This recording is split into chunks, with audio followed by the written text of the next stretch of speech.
Hello everyone, so I just installed some towergarden lights. I got one more, so this would be the perfect time to show you how to do it. It's not that hard, but there are a few tips and tricks. And for this video, my daughter Rhea is joining us. You want to say hello, Ray? Hello. Alright, so we got our box. Oh, let's start from the top.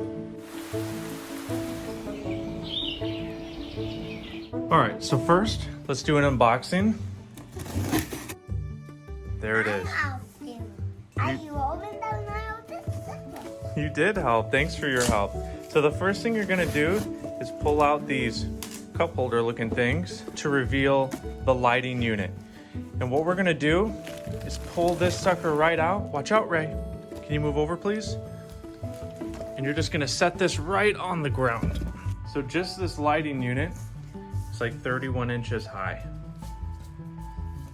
Okay, first thing you want to do, pull this up. I'm going to get all this plastic off. These are kind of a pain, so I recommend using a razor for these too. Oh, watch out. This is sharp, Ray. Just chop this down. It'll make it easier to get these off. Did I do mine? I don't think you're old enough to be using a razor blade. These are sharp. I don't want you to cut yourself. Okay, so here's the lighting unit without the lights hooked on yet. We could just put this on top, but it's pretty tall. I find it easier if you bend them first while it's on the ground. And when you bend them, you want to make sure the side that does not have this extra lip on the clip, that's the side you want facing in. Even if you're just bending a little bit, it's just going to make it easier to adjust them. Oh, come on by. This one's for me. It is? That one's for you? Yeah. All right. I know. Now when you have them partially bent, go ahead and put this on the front of the tower. Remember, you want the timer here on the front, which we'll talk about, to face you, and the power cord to be in the back.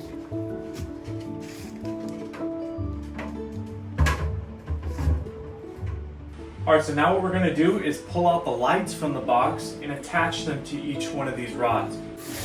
No. All right, here, you can hold this one. All right, now notice something about these clips. See how that one just looks like a rectangle, but this one has like a little lip on the top of that rectangle?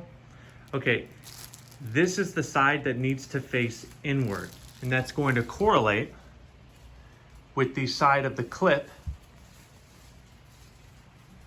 that attaches to it. And then we're gonna hook this little cord to the inside and then clip it in. I didn't do it, so I didn't do it. And then once you have it hooked on, then you can go ahead and start bending it down in increments. What do we do with plastic? I don't know. Recycle. Yeah. Okay, something to keep in mind. That's right, I want to tell you. So these towers are 7 pots high. These lights are only meant to be used with a tower 7 pots or 5 pots high. You wouldn't use these for any towers bigger than that. They're not long enough. And the commercial LEDs put out by tower farms, they actually need installation into the ceiling to support their weight. We want the light to be able to spread out and hit pretty much all of them. And the distance you want them away, generally speaking, is like 8 to 12 inches. You could go a little closer at the start, move them back further as plants grow and get bigger. But yeah, 8 to 12 inches is the sweet spot. You want that light distributed evenly across the whole tower. You gotta go potty? Okay, baby girl.